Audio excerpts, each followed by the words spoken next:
Galera que está se conectando aqui conosco para o nosso webinar sobre Energy Techs no dia de hoje.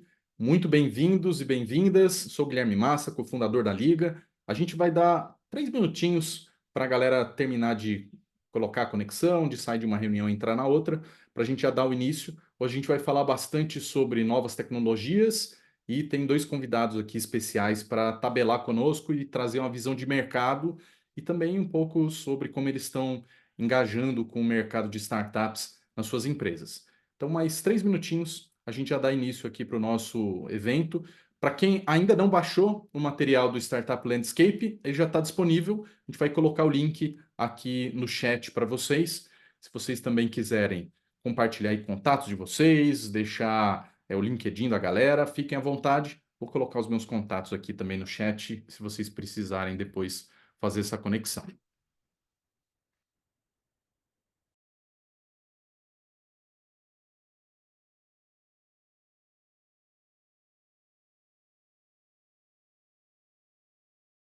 Mais 2 minutinhos a gente já dá início.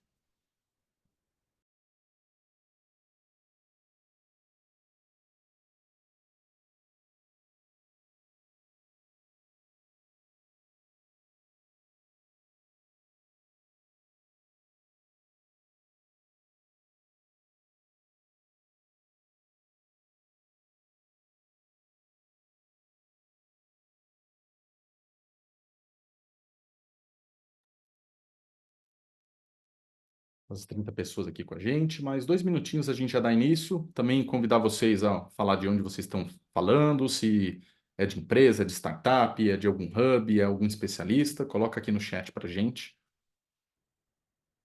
1 minutinho a gente já dá início.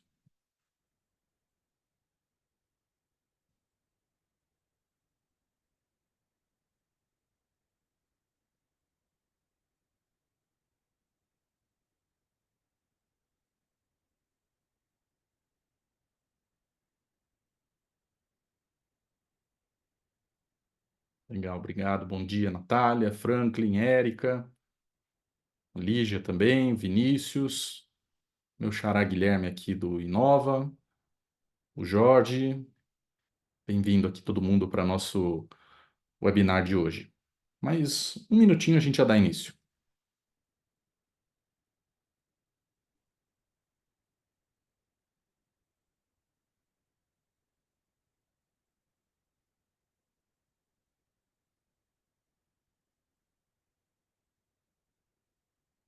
Já coloquei os meus contatos aqui também. Depois vocês me adicionam ou me acompanham lá no LinkedIn. Deu aqui os minutos para a gente sair de uma call, entrar na outra. Novamente, bom dia aqui para todo mundo. Prazer estar com vocês aqui nessa manhã de quarta-feira para falar mais sobre inovação, em particular no mercado de energia. É um mercado que tem passado por muitas transformações nesses últimos anos e a gente tem percebido um interesse cada vez maior de diversos tipos de companhia nesse assunto, seja porque está buscando eficiência operacional para alguma operação, seja para quem de fato trabalha no mercado de utilities ou que está pensando em empreender ou criar novas linhas de negócio a partir do mercado de energia. Então, espero que a gente possa somar aí na trajetória de vocês no dia de hoje.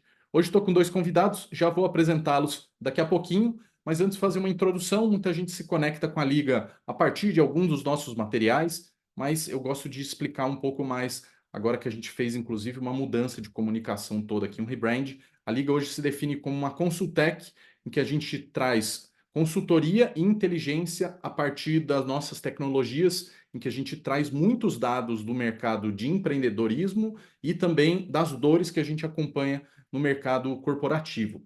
E junto com isso, somando a toda a conexão que a gente tem no ecossistema em todos os estados do Brasil e também startups que a gente monitora na América Latina.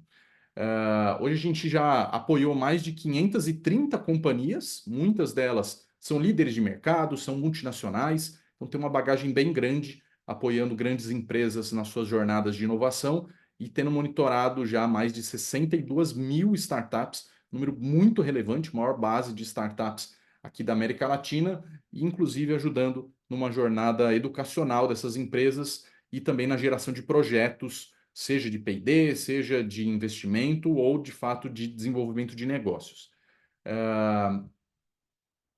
esse material que a gente vai discutir hoje, ele é todo extraído da nossa base, que ela pode ser usada aí por todo mundo a partir de um modelo de SaaS, que é a Startup Scanner. Hoje ela já conta com mais de 22 mil usuários, e daí tem algumas companhias que são parceiros nossos que utilizam aqui regularmente para monitorar mercados, para entender novas tecnologias e também para buscar parceiros na hora de fazer as suas estratégias de inovação.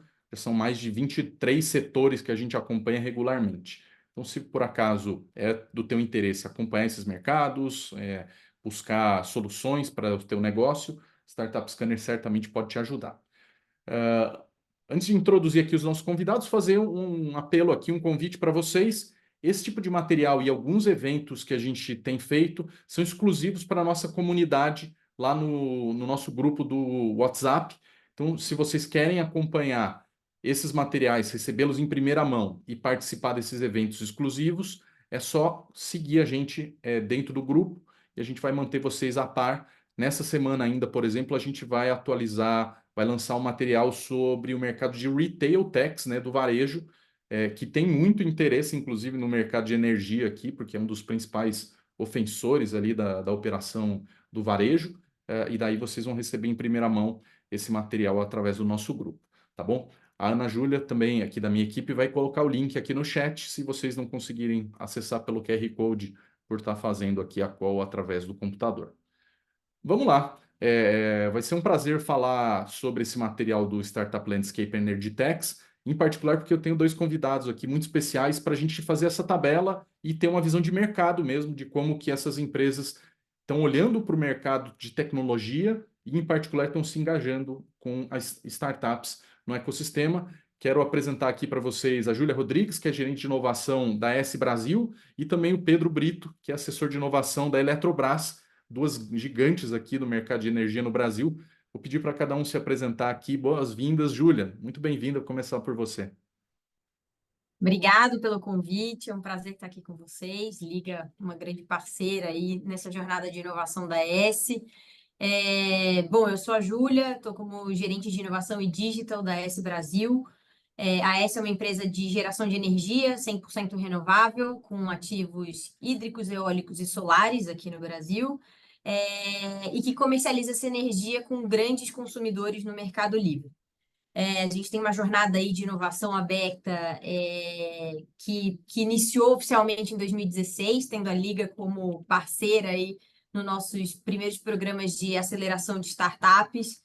E a ideia aqui é trocar um pouco sobre essa experiência de relacionamento com startups e como a gente tem acompanhado esse mercado, a evolução desses empreendedores, desse ecossistema aqui no Brasil. Joia, muito obrigado. Pedro, bem-vindo aqui ao nosso webinar. Obrigado, Guilherme. Bom dia, Júlia. Bom dia a todos. Também aqui, participando pela Eletrobras, a gente toca aqui a área de inovação aberta e ecossistemas.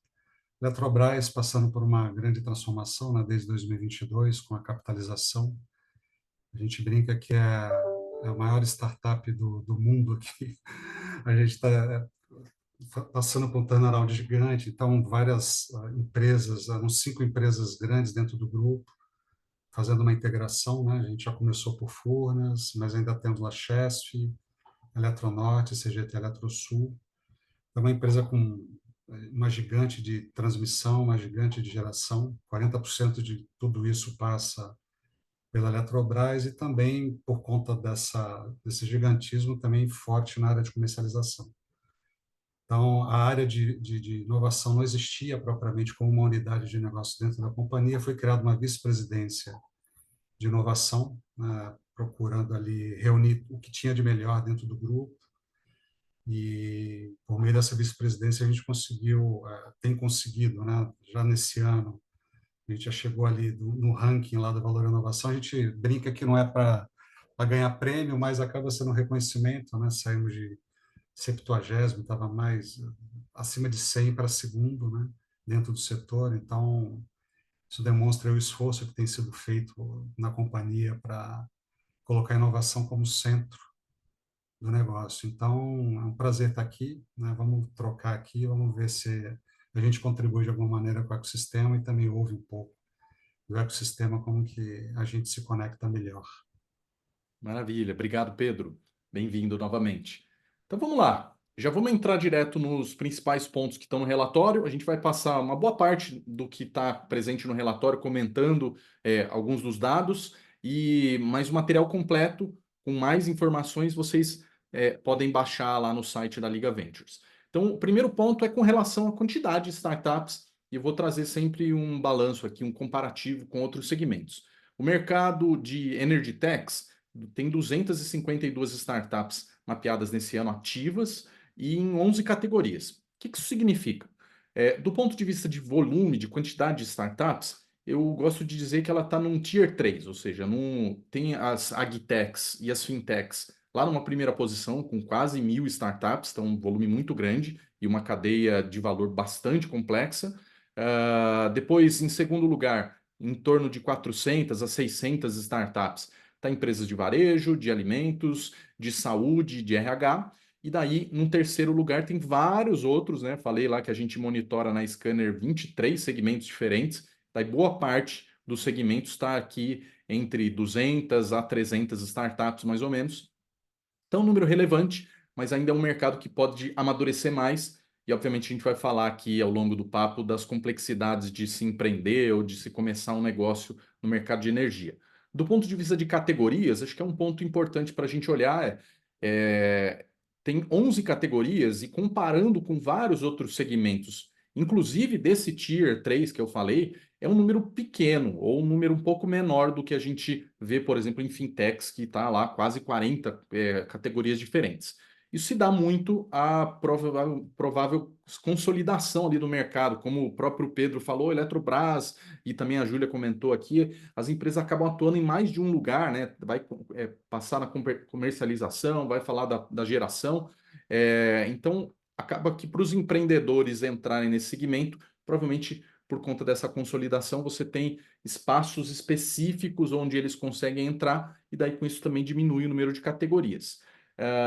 Vamos lá aprofundar um pouco, e Ô, daí eu vou Gui, já trazer os convidados. Pode falar, por favor. não, eu só ia comentar, eu acho que já trazendo um pouco dessa sua visão, essa sua análise, eu acho que é um mercado ainda de alta barreira de entrada, né? Quando a gente fala de um setor muito regulado, com regras de difícil compreensão para quem não é do setor, para quem não tem uma vivência longa no setor, o que de alguma forma ceifa alguns mercados, né? Assim, não é um Uhum. mercado de barreira de entrada baixa que qualquer empreendedor. A gente tem algumas áreas aqui que você vai passar nesse mapa de áreas, né? Enfim, de distribuição. Algumas delas asset heavy, né? Enfim, que você precisa de um investimento alto inicial para conseguir colocar o negócio de pé. Então, eu acho que são algumas, se eu puder só trazer aí um tempero para a discussão, eu acho que de fato é um mercado de alta barreira de entrada, muito pelo conhecimento técnico, a questão de investimento, de ser asset heavy em alguns casos e exigir um investimento inicial alto, além das regras, né, de ser um mercado regulado e de difícil compreensão para quem não tem um histórico aqui no setor. Ótimo. Tá? E só Pedro, para não perder também aqui, por favor. isso apesar de ser um setor que investe obrigatoriamente em P&D. Então você tem assim muito recurso, mas a própria regulação acabou criando esse tipo de barreira porque tinha um foco muito em pesquisa e não em deal flow.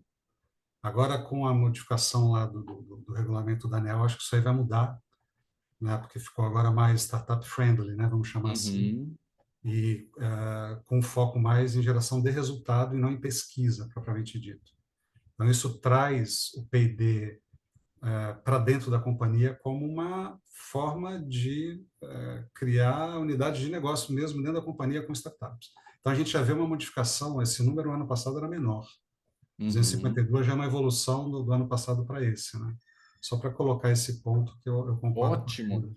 Ótima colocação de vocês, e até eu vou passar de uma maneira breve aqui para retomar esse ponto de vocês, que é assim, quando a gente olha essas categorias e os volumes, de alguma maneira elas estão determinadas pelo que vocês comentaram, né? Então, quando fala que o investimento em P&D é, digamos, a principal porta de entrada que existia nos últimos anos para as startups num mercado asset heavy, e com regulação mais rígida, Então, provavelmente, para os empreendedores em volume, né, que se arriscaram aí nesse segmento, é porque eles se valeram da parceria com grandes empresas através dos programas de pesquisa e desenvolvimento.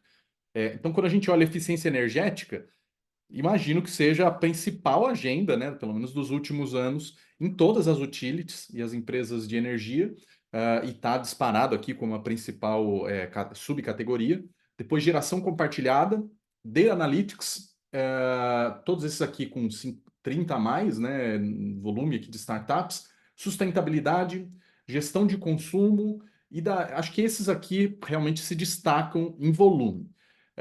Depois a gente começa a pegar algumas coisas que elas são talvez agendas um pouco mais novas, que é curioso, né? Porque o mercado de energia ele sempre trabalha com uma projeção de longo prazo, né? Então, quando fala de e-mobilidade, a gente já sabia que essa tendência chegaria, mas de alguma maneira tinha que movimentar muitas peças no tabuleiro, né? Tem que sim o mercado se preparar para fornecer energia o suficiente, mas ao mesmo tempo dependia, obviamente, da cadeia de automotiva, né? De entender como que o modelo vai ser híbrido, vai ser totalmente elétrico e vai ser movido a que tipo de energia, né? Vamos dizer, você vai usar que tipo de combustão ou vai misturar ali alguma outra componente. E daí vão ter coisas aqui como inspeção por imagens, baterias, que de alguma maneira elas também estão sendo puxadas a menos tempo.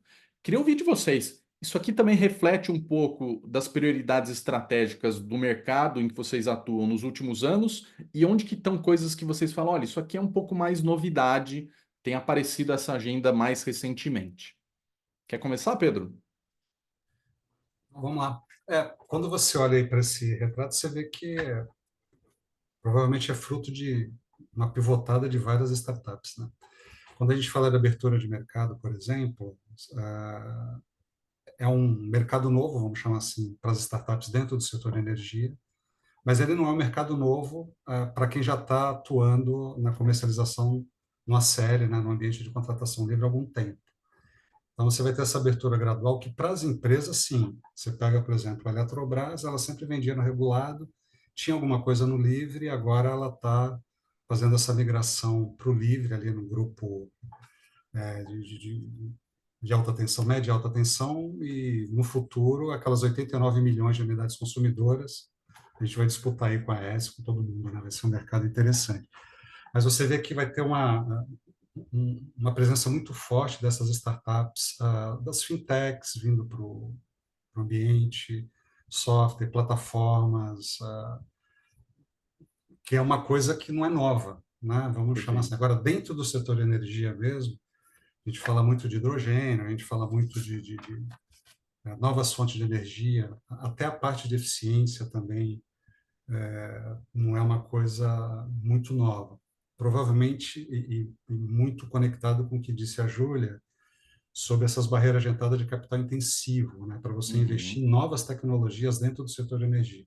Normalmente isso vem de fora, porque são investimentos feitos por empresas já estabelecidas, né? A gente não pode dizer que uma startup, por exemplo, muito embora lá o Sam Altman está investindo numa startup de fusão, mas está investindo com 10 bi, né? Então você vê que não é um investimento, a gente pode chamar que uma startup que recebe uma parte de 10 bi para fazer fusão nuclear. Então a gente vai ver muita coisa aqui dentro do nosso ambiente, até por conta da maturidade científica e tecnológica do país, muito na parte de plataformas, muito na parte de soluções de software, e muito pouco assim ainda na parte de hardware, na parte de hard techs. Eu vejo um campo grande para climate techs, a parte de sustentabilidade também muito forte, que é um power to X, vamos chamar assim, alguma coisa que está conectada à energia, mas não é energia propriamente dita, mas vai gerar novas receitas dentro do ambiente de energia, E que é um principalmente lugar também gravity. que, de alguma maneira, os empreendedores fogem um pouquinho daquelas barreiras que a Júlia colocou, né? Você consegue, de repente, ajudar o setor de energia, mas ajuda vários outros setores ao mesmo tempo. Exato. Total, total. É, só complementando, enfim, Pedro trouxe super a questão de abertura do mercado livre. Eu acho que toda essa questão de gestão de consumo, comercialização, a gente, de alguma forma, também consegue driblar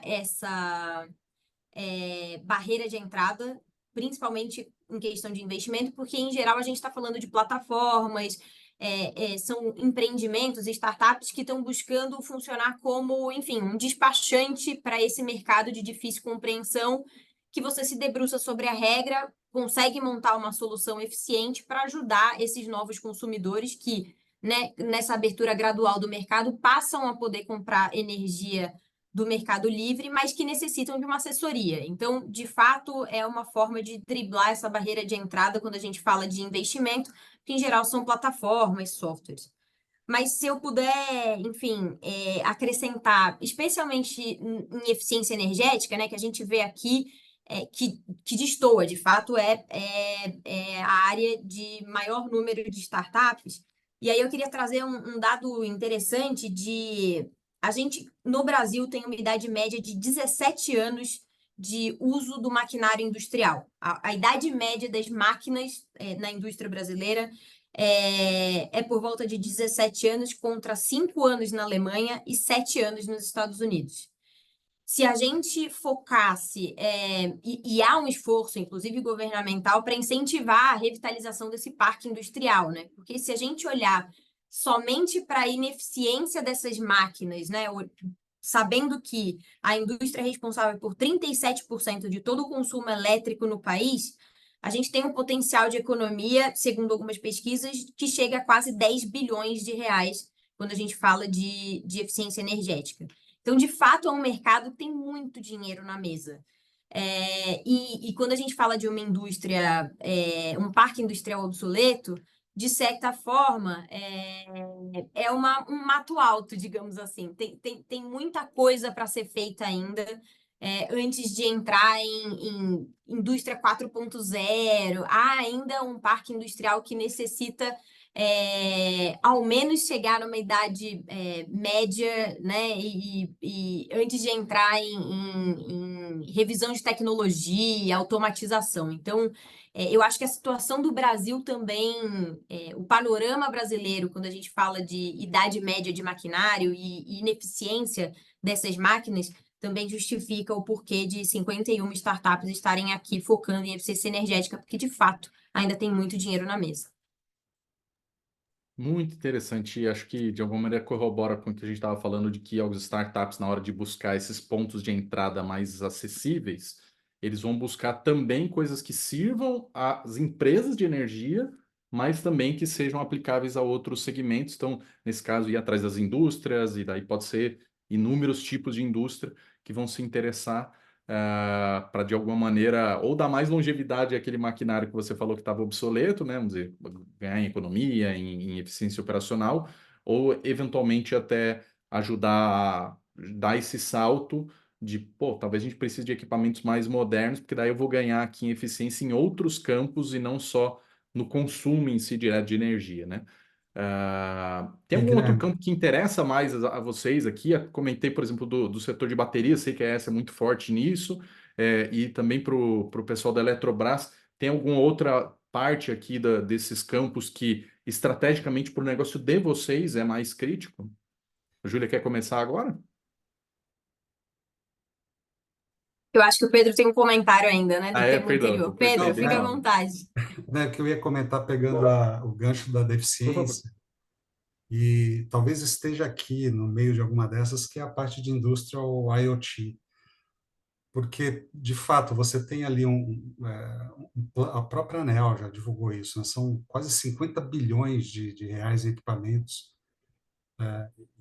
em 10 anos, assim, que deveriam ser, que já estão totalmente amortizados, né? Então, a gente está falando ali o que a gente chama no setor de reforços e melhorias, de equipamentos que estão totalmente amortizados, já não geram receita, para as empresas é um peso, mas a gente tem atuado muito com monitoramento, para tentar mais uma milha, 2 milhas com aquele equipamento. Então, o campo de indústria, o IoT, que é aquele monitoramento de máquinas rotativas, temperatura, conectando isso tudo com analytics. Então, isso aí é um campo que eu vejo assim muito fértil para as startups, e a gente já vê algumas entrando nesse campo de monitoramento, lato sensu, com IoT. para o setor energia, né? Como eu disse, assim, as coisas grandes, né, uma nova turbina, que aproveitando a mesma queda, eu tenho uma eficiência muito maior, isso dificilmente vai ser feito aqui. Tomara que seja, eu gostaria muito. Tem a WEG aí, tem as Uhum. empresas grandes que podem atuar nesse campo, mas a gente tem aquelas 5 grandes no mundo que... Mas, por exemplo, o monitoramento disso, extrair o melhor aproveitamento de uma queda, o melhor momento da manutenção, tudo isso entra como IoT, Industrial IoT aqui, e é um campo que eu vejo assim super vasto, e a gente conversa com muitas empresas, startups desse nicho, com potencial gigante assim de ganho para as empresas também. Deve estar aí no meio, né? Mas queria deixar isso. Certamente está espalhado um pouco em eficiência e em novos equipamentos aqui. São coisas que tocam aí o que você comentou, né? Sim. E do É que ponto no de fim vista a gente está de pensando em empresa de estratégia para a software. empresa de vocês, onde que vocês acham que tem um olhar talvez mais atento dentro do que vocês têm olhado para os próximos anos, ou mesmo nos últimos anos aqui? Eu ia destacar a Data Analytics aqui. Eu acho que o setor tem passado por uma transformação de empresas, e aí eu falo especificamente da ES, né, pela experiência aqui, mas eu acho que isso é uma transformação do setor de empresas que focavam e tinham como, enfim, objetivo principal excelência na gestão de ativos. Acho que a Eletrobras é a mesma coisa, né? Enfim, a busca era sempre por gerar mais com o mesmo ativo, para uma empresa que passa um novo nível de inteligência para disponibilidade, para comercialização de maneira muito mais estratégica. E aí, quando eu falo de maneira mais estratégica, basicamente a gente vive para fazer uma boa previsão de demanda e uma boa previsão de geração para poder tomar decisões aqui de compra ou venda de energia, né? A gente já não está mais no nível só de disponibilidade, maior geração com a mesma quantidade de ativos, a gente está falando de uma inteligência nesse trading mesmo, né? O mercado de energia passa a ser muito mais próximo do mercado financeiro a cada dia. E Data Analytics para a gente, e eu acho que para todo o setor, é super importante nessa jornada de previsão de geração, afluência, sol, vento, disponibilidade. Então, como a gente antecipa a falha para garantir, enfim, uma melhor cronograma de manutenção, parada de máquina. Tudo isso passa muito por Data Analytics. Acho que o Pedro também trouxe a questão de IoT. De fato, né? Para a gente conseguir fazer análise de dados, a gente vai precisar coletar cada vez mais dados de maneira mais assertiva e mais pulverizada. Tudo isso é uma grande transformação do setor e eu acho que todas as empresas estão olhando para isso. E não é diferente aqui na ES. Então, eu destacaria Data Analytics para essa questão de tomada de decisão. Previsão de demanda, previsão de geração, preço da energia, e desafios setoriais, né? Como o curtailment, que é a questão de alguns gargalos de transmissão que a gente ainda tem no país e que, por isso, a gente precisa suspender a geração de algumas renováveis em alguns períodos do dia. Tudo isso passa por uma análise de dados super complexa e aí a gente conta muito com esse ecossistema, porque não tem uma única solução, né? A gente precisa de muita gente pensando ao mesmo tempo. Tem muita oportunidade nessa área. Muito bem. Vamos seguindo aqui, a gente vai trazer mais desses assuntos sobre o que que é tendência e como que as startups estão colaborando, inclusive nas estratégias aí da ES e da Eletrobras de Open Innovation. Quando a gente fala de dispersão no nível de maturidade dessas empresas, ou de idade, né, de tempo de idade, é diferente de outros setores em que a gente vê uma certa concentração maior ali, assim como acontece nesse aqui, né, vamos dizer, de 2016 a 19, mas dá para ver que a diferença não é tão grande entre outros anos, o que remete ao que foi colocado anteriormente, quando a gente fala aqui de os ciclos de P&D, né, eles serem mais longos e de alguma maneira o mercado está se abrindo só agora com a nova regulação para que as startups foquem junto com as utilities mais no go-to-market mesmo, né, em criar unidades de negócio novas. Por mais que a gente fale aqui no meio aqui, né, que esteja falando de quase 50% nesse grupo, mas tem bastante dispersão aqui nos outros anos, vamos dizer, até antes de 2008, e caras mais novos aqui, 2020 e 21. Quando a gente fala da dispersão deles de distribuição geográfica, também ela é um pouco diferente de outros segmentos. Quando fala de fintechs ou quando fala de health techs, elas estão absurdamente concentradas em São Paulo, mas o fato da cadeia de produção, transmissão e venda depois de energia estar mais espalhada, né, pelo Brasil, a gente vê uma concentração um pouco menor em São Paulo, mas bastante em outros estados aqui que começam a aparecer, inclusive no Paraná, que geralmente nos mapeamentos aqui não é um estado que aparece para outras categorias, né, com tanta relevância. Vamos pegar agora um pouco dos números. O Pedro até comentou do quanto que esse mercado foi crescendo. Primeiro ponto que eu quero trazer para vocês é um comparativo sobre esse final da curva aqui, né? Muita gente tem olhado em vários setores, olhando e falou, mas reduziu, né, a taxa de crescimento. É importante eu ponderar aqui alguns elementos. O primeiro deles sim, a gente ainda está vivendo um cenário macroeconômico, né, mais difícil.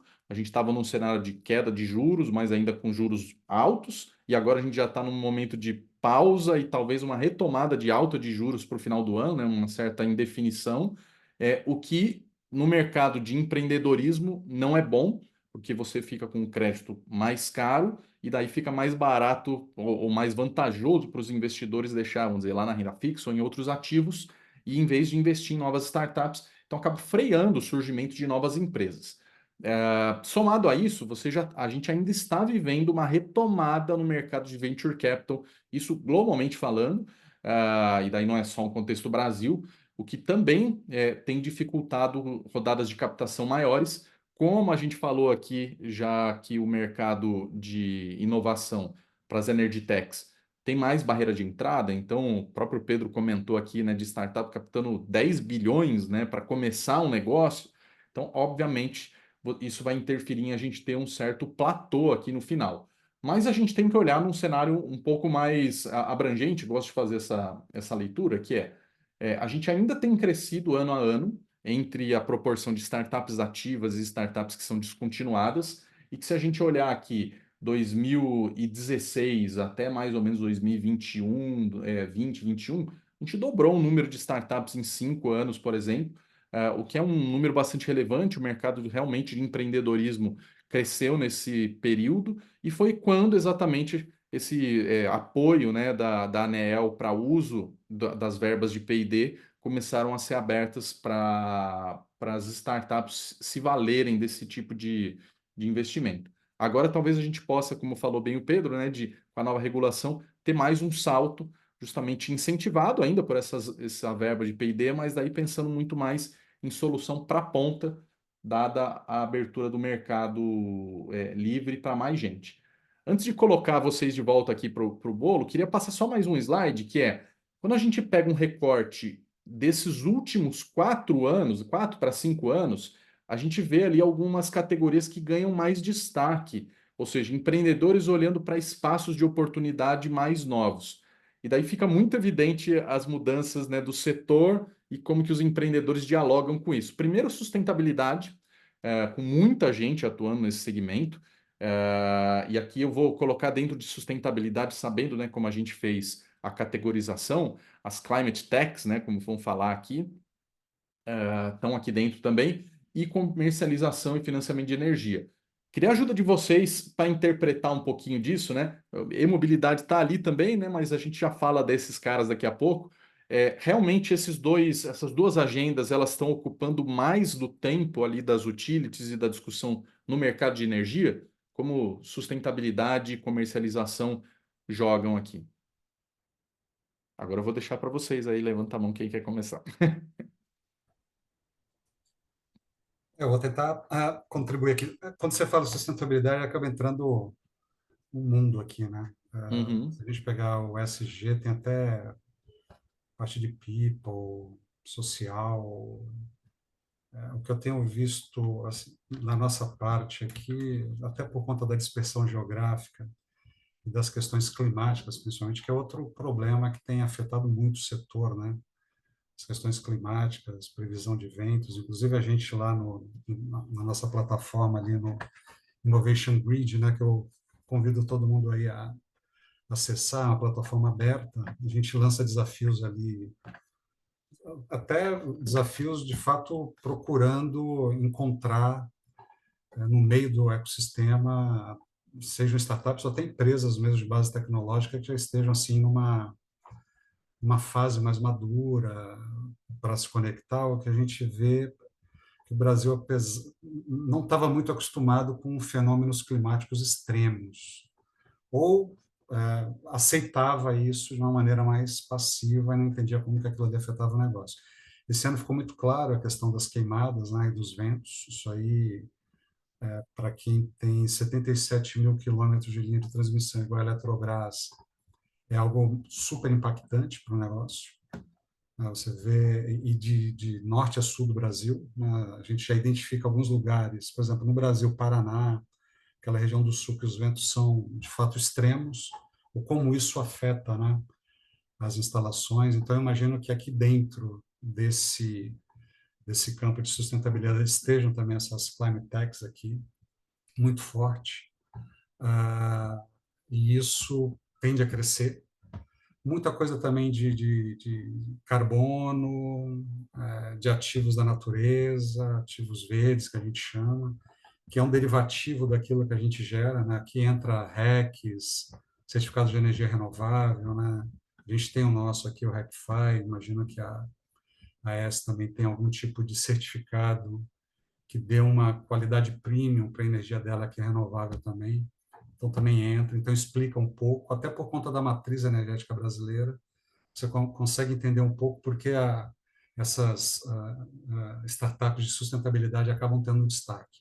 É muito fruto da matriz, né? E muita transição também nas empresas de oil and gas, que acabam investindo muito forte, porque aqui a gente está falando da Energy Tech, Lato Senso, elas acabam investindo muito forte também nesse tipo de startup que eu acho ótimo, né? Muito legal, tem aplicação para a gente também.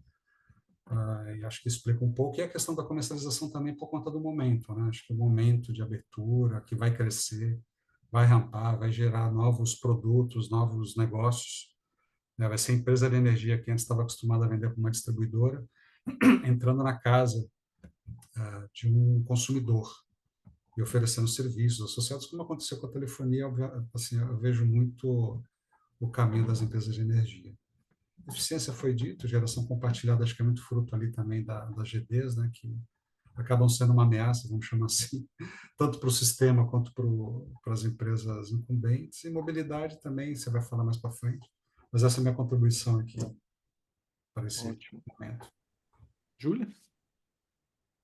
Concordo com o Pedro, assim, é pouco a acrescentar. Em sustentabilidade também vejo muito essa questão de risco climático, né? Enfim, risco para o negócio ou alguma forma de tentar mensurar e antecipar os riscos das mudanças climáticas para os negócios. A gente está falando de empresas que basicamente sobrevivem de recursos naturais, né? Uma geração de energia através de recursos naturais. E as mudanças climáticas e a antecipação, digamos assim, desses fenômenos extremos, elas vêm, de fato, assustando muito, quando a gente fala de estratégia, planejamento dos próximos anos, as empresas do setor. Então, eu vejo uma busca muito grande por estudos relacionados à quantificação desses impactos nos negócios. E aí a gente está falando de cheia, a gente está falando de seca, a gente está falando de aumento das queimadas. Tudo isso passa por, enfim, diferentes áreas de conhecimento, e acredito que sustentabilidade englobe diferentes soluções para essa área.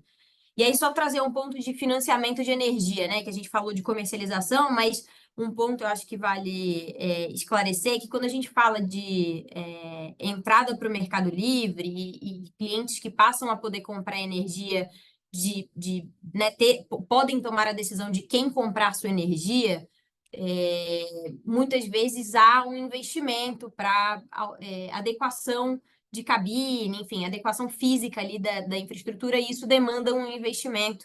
E aí a gente já vê algumas empresas que não só facilitam nesse processo de migração, como fazem tem alguma solução ali financeira para financiamento, enfim, e reduzindo essa barreira de entrada para o Mercado Livre para pequenos e médios comércios, que a gente sabe que o fluxo de caixa é um desafio, né?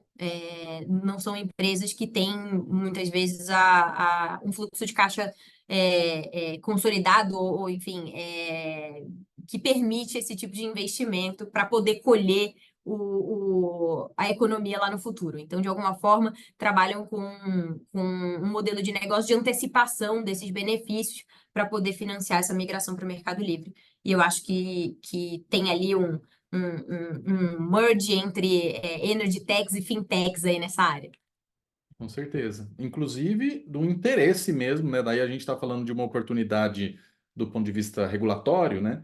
Mas o interesse, sei lá, vendo ali os neobanks, alguns entrando agora no mercado de telefonia, como o Pedro comentou, né? Por conta das MVNOs, mas de repente você falou, olha, eles são vistos como bons prestadores de serviço. Diferente das empresas tradicionais, como a gente falou aqui dos bancos ou das empresas de telefonia que têm muitas críticas aí, Reclame Aqui, Procon, enfim, e de repente você tem players que têm uma facilidade de dialogar com um novo público, podem ser os melhores portas de entrada e ao mesmo tempo confrontando de certa maneira com o branding das utilities tradicionais no aspecto que a energia simplesmente chegava ali, né, na casa do consumidor e ele não precisava lidar com uma marca, né? Quer dizer, até no final do ano, começo do ano aqui, tivemos um incidente em São Paulo que daí a marca aparece muito, né? E daí acaba ganhando uma outra proporção. Vamos lá, vamos seguindo aqui para a gente. Até vou convidar o pessoal, se vocês tiverem dúvidas, já mandem aqui. A gente vai ter um momento aqui no final para perguntas de vocês, mas já mandem, às vezes tem algum gancho, a gente já encaixa as questões de vocês. De categorias, nada muito diferente do que a gente já comentou, eficiência energética continua lá em cima. Acho que teve aqui na linha verde, né, um crescimento grande da parte de sustentabilidade e Data Analytics ainda em terceiro lugar, como falou bem a Júlia, que tinha comentado da importância dessa categoria. Daí, quando a gente fala da distribuição, isso aqui é um dos pontos interessantes do que estava sendo comentado aqui, né? De uma concorrência maior aparecendo agora no setor. Boa parte, né? 60% são mercado B2B. Para efeito de comparação, para nossa base total, né? Se a gente tivesse que pegar tudo que a Liga está monitorando, se assemelha muito o mercado de energia à média das startups. Geralmente elas são mais B2B no mercado como um todo e no mercado de energia isso se repete. Mas eu acho interessante de ver como tem energy techs para o mercado B2C, dado todo o contexto que a gente falou até agora de dificuldade regulatória e até uma incompreensão, né, nesse sentido, né, muitas vezes da regulação, a necessidade de investimento, de capital maior e muita da abertura está sendo feita agora. Quando a gente fala especificamente das categorias B2B, se assemelha muito o que a gente já falou, mas agora eu queria entrar aqui no capítulo e-mobilidade, porque a gente falou pouco dele até agora, e ele está aqui nas categorias como terceiro lugar, né? Me chamou bastante atenção olhar por exemplo, sustentabilidade e mobilidade estarem tão perto. Queria que vocês ajudassem menos a analisar esses números em si, mas falar da importância dessa agenda aqui da imobilidade, quanto que ela muda, vamos dizer, o prognóstico de vocês sobre demanda de energia, sobre como que a gente vai consumir energia quando fala de abastecer o meu carro e não só a minha casa, a minha indústria, né? Tem uma percepção talvez ali diferente do consumidor final, ou por enquanto vocês acham que ainda não tem muito essa leitura, é basicamente, ó, pluguei ali o meu carro, abasteceu, pronto, acabou. Como é que está sendo entendida essa agenda do lado da empresa de vocês? Guilherme, assim, esse é um tema que sempre está no radar porque tem energia no meio, né? Mas ainda tem uma questão que eu vejo assim no Brasil muito cultural, né? A questão do uso do veículo. Tinha, acho que uma matéria dessa semana dizendo que as locadoras estão devolvendo os veículos elétricos por conta da revenda, né? Então, você vê, é uma questão cultural. Você pensa em comprar o carro como ativo, não como meio de transporte. O cara já compra querendo revender. Tem essa questão cultural, tem a questão da infraestrutura também, né? Que é algo que pega bastante, né? As pessoas ficam com medo de fazer uma substituição, porque tem aquela sensação de que se pegar uma estrada, e é verdade, né? De certo modo Sim, ainda é um uma dilema, questão mobilidade tecnológica. Exato, tamanho do Brasil, né? isso. Mas é questão de hábito também, né? Eu tenho um carro híbrido aqui que é plug-in, então foi um pouco de medo de ir direto para o elétrico, mas a gente percebe que tem essa questão cultural. Agora, para a empresa de energia, né, você pega a Eletrobras, a gente tem as estratégias ali, tanto que está dentro da área de comercialização de energia, né, área de mobilidade. Como que a gente contribui, na verdade, porque é do interesse de todos, acho que isso aí todas as empresas de energia têm essa agenda, como que você contribui para aumentar a utilização de veículos elétricos no Brasil com a sua infraestrutura. Eu acho que é isso que está no radar aqui da empresa, como que a gente usa a dispersão geográfica, os ativos, para você, de alguma maneira, contribuir com a massificação da utilização de carros elétricos, que para mim é uma questão assim, de tempo, de fato, não só do carro elétrico, né, mas os carros híbridos, enfim. Mas não propriamente investindo diretamente numa startup de mobilidade, que você tem ali parte de carregadores. Eu vejo uma frota muito grande para substituir, né? No Chile, por exemplo, ele já tem startups que fazem a modificação ali do carro, enfim. Como que uma empresa de energia do porte, assim, da ES, da Eletrobras, como que a gente pode contribuir para a utilização? Aí sim, aí vem o segundo momento. Tem uma série de estratégias que nem dá para conversar aqui, mas tem um segundo momento de você colocar a energia dentro desses ambientes, vamos chamar assim, de carregamento, em hubs, enfim. Mas é algo que faz sentido, mas ainda precisa de um desenvolvimento maior do próprio setor, vamos chamar assim. Sim. No caso com a Eu AES, a acho. gente teve até um case já de desenvolvimento exatamente desse tipo de aplicação, né? Para como projetar ali os Exato. carregamentos. Eu acho que a gente tem esse desafio de ser um país de dimensões continentais, ainda, né, que enfim, tem a sua cadeia logística muito baseada no transporte terrestre e com uma frota muito antiga. Então, assim, são dilemas específicos do Brasil. A gente ainda tem, digamos, um vetor de transição que é o álcool, que de alguma forma também reduz um pouco essa urgência pela eletrificação da frota. Então, assim, são alguns temas que talvez entrem na discussão de quando isso vai acontecer, mas concordo com o Pedro que é uma questão de tempo. E aqui, aí, já falando do case, né, Gui, assim, a gente, como empresa, sempre esteve muito nessa página de não seremos a responsável nesse momento pela infraestrutura de recarga. Algumas empresas do setor têm focado ou focaram em algum momento nessa estratégia de ser um vendedor, inclusive, de infraestrutura de recarga para pessoa física, pessoa jurídica, né? B2B, B2C, mas a ES sempre buscou explorar esse tema olhando para as dificuldades do setor de energia com a eletrificação da frota, no sentido de não temos distribuição no grupo já há algum tempo, mas é claramente um desafio para a distribuição em grandes centros urbanos, a conexão dessas cargas, enfim, desses carros, desses veículos no grid em momentos do dia que, enfim, que vão mudar totalmente a curva de demanda, né? A curva de carga diária ali, e isso é um desafio de gestão. E aí, no nosso caso, a gente buscou uma startup que tivesse esse conhecimento do setor de energia, antecipando soluções de olhar para o carro como um ativo bidirecional em algum momento. Então, como que a gente usa essas baterias pulverizadas na nossa rede de distribuição, e aí eu não estou falando da rede da ES, mas numa rede de distribuição de uma grande metrópole como São Paulo, para facilitar essa gestão e garantir que você possa, de alguma maneira, agregar essa carga e injetar no grid para, enfim, reduzir momentos de crise, reduzir a necessidade por aumento, por exemplo, de uma subestação para atender uma certa região de São Paulo por conta desses novos ativos, né, desses carros plugados em horário de pico.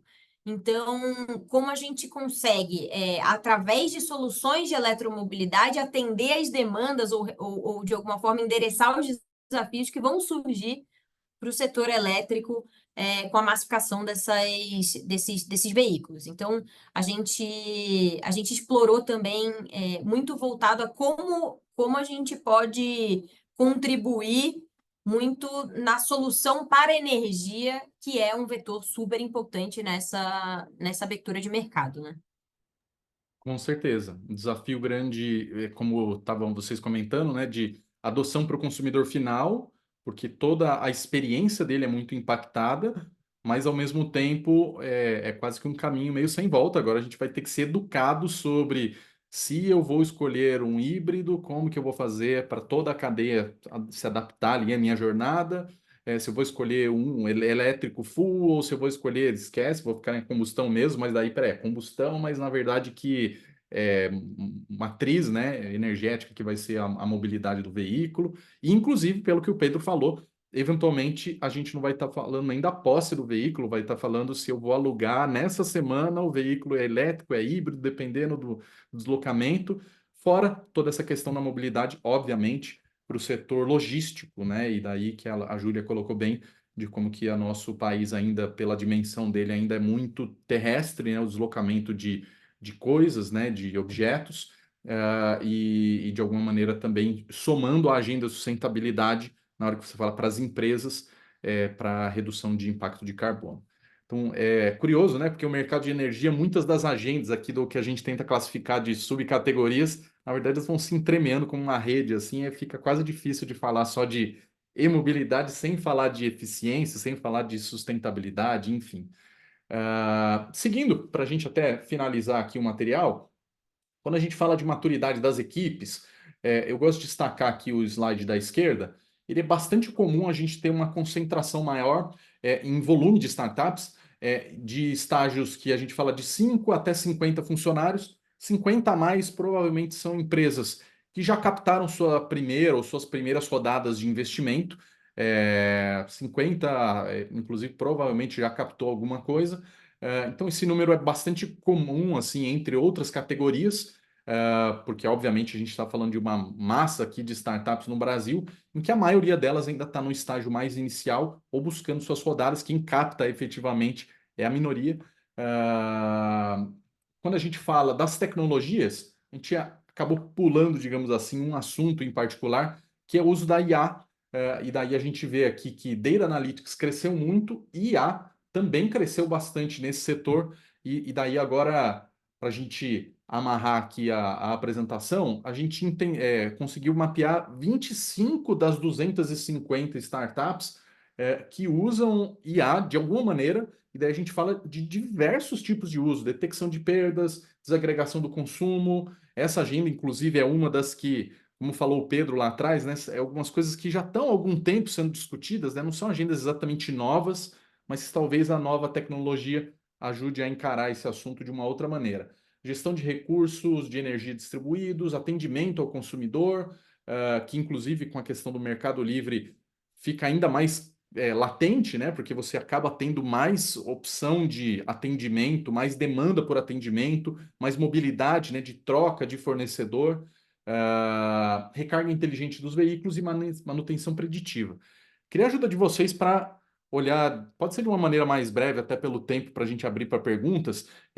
E a agenda de IA, né, dentro da empresa de vocês e nesse segmento, como é que vocês estão encarando isso? Já é algo já que dá para usar mesmo e tirar valor, ou ainda é algo de certa maneira experimental para a gente ver, talvez diferente dos bancos, né? Bancos estão usando, por exemplo, para desenvolvimento de software interno, mas usando menos para produtos final.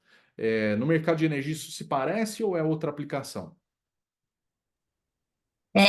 Respondendo rapidamente, eu acho que se parece, principalmente quando a gente fala de IA generativa, virou um hype super nos últimos, né, nos últimos meses, ali no último ano, e a estratégia da AES tem sido, de fato, testar dentro de casa, buscar eficiência, primeiro dentro de casa, para depois pensar em solução para cliente, né? Mas a gente já vi muitos cases de que vai ser realmente transformador, tá para além do hype, de fato traz muito valor, principalmente em atendimento de grande volume de clientes, né?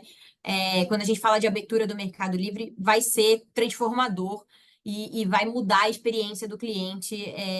Alguns casos que a gente já vê outras indústrias que têm grande atendimento de cliente fazendo e utilizando IA. E a Até para generativa. pensar, né, na oferta disso, né? Porque é algo que até então Total. você não precisava pensar em ofertar algo para o cliente na ponta, porque ele simplesmente comprava energia, né? É Exatamente. como abrir a torneira e sair água ali, e agora não, você tem que toda hora comunicar, olha, tem a minha energia nesse período, nesse momento, em tal E tem uma contexto. parte educacional muito grande, né? Assim, quando a gente fala de transformar o mercado de B2B para B2C, a gente fala de uma etapa educacional de conversão desse cliente, de compreensão sobre o seu produto muito grande. E eu acho que IA generativa que humaniza esse atendimento, né? Vai ser, de fato, transformacional. Mas IA em si não é algo, honestamente, super novo quando a gente fala de inovação no setor, assim.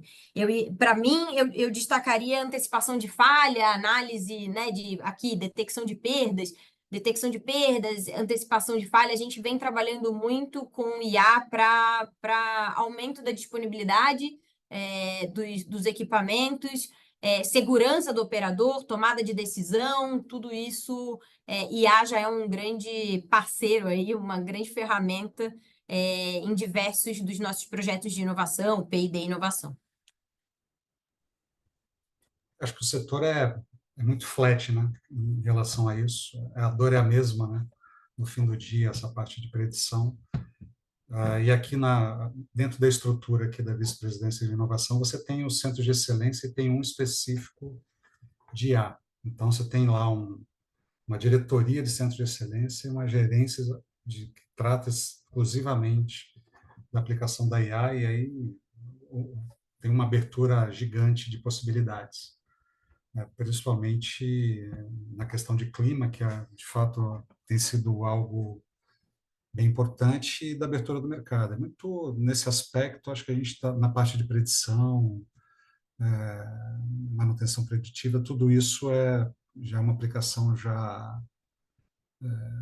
regular aqui, a gente chama assim. Mas eu também vejo, assim, para reduzir fricção, para uma série de coisas conectam aqui com os empregados também. E uma coisa que é interessante que eu não vi aí também são startups de people específicas do setor de energia, que é um setor intensivo, assim, em áreas de risco. Então, em áreas de risco e campos abertos, é um mundo diferente do trabalho. A gente vê algumas que atuam nisso, e é uma dor também. E a IA também ajuda. Então, a gente vê um campo vasto e ainda pouco explorado para a utilização de IA aqui em uma escala maior dentro do setor de energia. Muito Mais em interessante. desenvolvimento. Muito interessante. Do ponto de vista de investimentos, e daí realmente para fechar aqui a parte do material e abrir para uma ou duas perguntas aqui da galera, a gente vê que nos últimos 5 anos, a gente ficou ali um pouco acima dos 11 investimentos, mesmo aqui no período de inverno das startups, né, quando fala aqui de 22 para frente. 2021, curiosamente, foi o ano top ali de vários segmentos de volume de capital mesmo investido, e no mercado de energia foi um pouco abaixo, que ele acabou se refletindo mais em 2022, que inclusive foi o ano com maior capital e maior quantidade de deals. Nesse ano, apesar de vários dos segmentos que a gente tem acompanhado, eles estarem ainda numa média assim de volume, de quantidade de deals mesmo, a gente ainda não está vendo isso no mercado de energia. A gente teve 15 no ano passado, apesar de rodadas menores, né? Mas nesse ano a gente está se equiparando um pouco mais ao ano de 2020, inclusive em quantidade de deals. Então, ainda é um mercado que está precisando se retomar, ou justamente, como o Pedro falou aqui, de buscar novos casos de uso para, de fato, receberem aportes e daí continuar o plano de negócios um pouco mais para frente. Isso também aparece bem claro aqui quando a gente fala em quais os tipos de categoria que receberam mais investimento. Então, GD e gestão de consumo foram os lugares onde, de fato, receberam a maior parte do capital.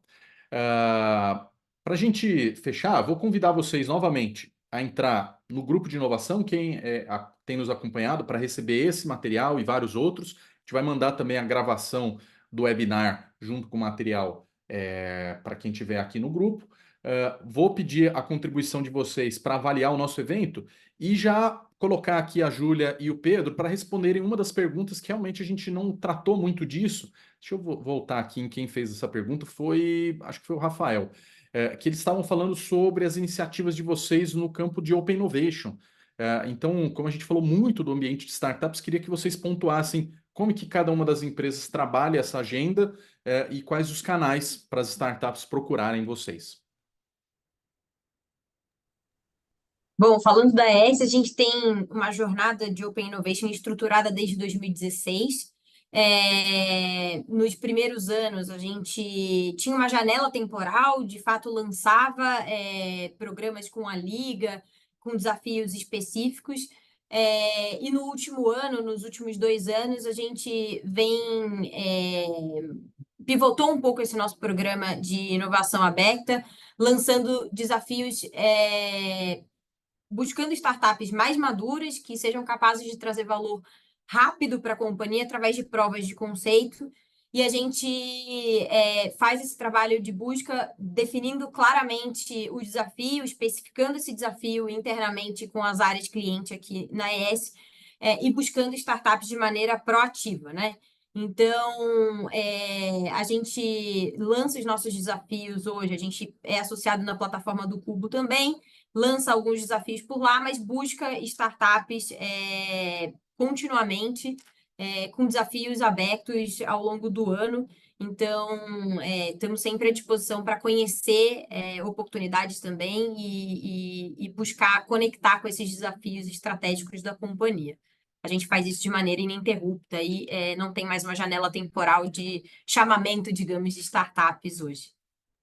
Então, galera, só conectar com a Júlia aqui. Tinha mandado o LinkedIn aqui para vocês. A Ana Júlia vai copiar novamente aqui o LinkedIn dela. Pedro, e da Eletrobras. Na Eletrobras a gente tem, acho que eu mencionei no início, que é o Innovation Grid.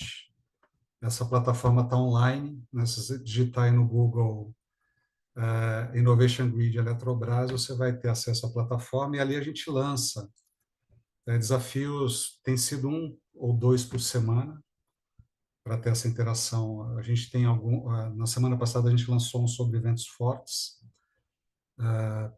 e esse foi global, né? Porque a gente teve que procurar fora do Brasil também, porque aqui dentro a gente tem poucas startups que cuidam disso, mas a gente tem lançado um por semana, até sexta-feira deve ter outro, e por meio do Innovation Grid também você consegue se conectar, tem um fórum ali que você faz parte do nosso ecossistema, vamos chamar assim. A gente está criando o próprio ecossistema de startups aqui da Eletrobras, né? Então a gente, assim como como a Júlia comentou, a gente também tem diálogos constantes com startups que a gente procura aquelas fora do radar. Muitas estão dentro do radar, mas tem muitas fora do radar também. E para isso a gente usa o Innovation Grid como plataforma e o Innovation Grid como presença nos ecossistemas. Então a gente está lá em Florianópolis, no Link Lab, ali no espaço da CAT. A gente tem um espaço ali, procurando ali fazer uma troca mais constante também. A gente está no Porto Digital também, uma presença ali no Porto Digital. Porto Maravilha a gente vai lançar em outubro, 25 de outubro. Vai ter o lançamento lá do hub físico do Innovation Grid dentro do Porto Maravilha, e no norte e no centro-oeste também. Então, a gente está procurando ampliar e ter uma participação bem forte aí com os ecossistemas, aproveitando o que cada um deles tem de melhor. Então, eu convido aí todo mundo a visitar o Innovation Grid e se conectar conosco. Esse aí. Maravilha. Obrigado, então, pessoal que nos acompanhou no dia de hoje. Bastante gente aqui elogiando os comentários. Quero agradecer demais aqui a Júlia e ao Pedro pelas colocações e por dar um esclarecimento aqui sobre o mercado, como tem se transformado o mercado de energia, as várias nuances aqui de coisas mais eficiência da operação, coisas que são mais agenda presente e futuro, né? Especialmente sustentabilidade e o mercado livre e convidar todo mundo a acompanhar as ações da AES e da Eletrobras para se conectar nas iniciativas de Open Innovation. Obrigado a todo mundo aqui pela presença e uma ótima semana para vocês. Júlia, Pedro, espaço aberto aqui para qualquer consideração final.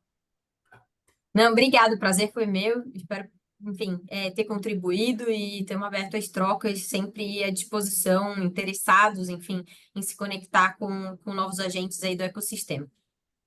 Também obrigado pelo convite, agradeço aí a participação de todos.